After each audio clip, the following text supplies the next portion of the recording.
knee climb.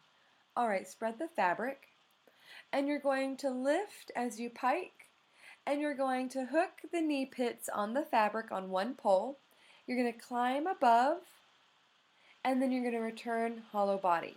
Flying hollow body, you're going to pike around, hook, and climb above. Now you can alternate sides. For now, you can stay on one side and try one side, and then the next round try the other side. Making sure you really get the knee on that fabric, the knee pits on that fabric. One way to practice this on the ground is lay down on the ground by your fabric and try and hook the knees and try and hang there. Alright guys, I hope you enjoyed your weekly tutorial, and if you'd like to see something specific, go ahead and just let us know in the comments below, and we would be glad to make you a video.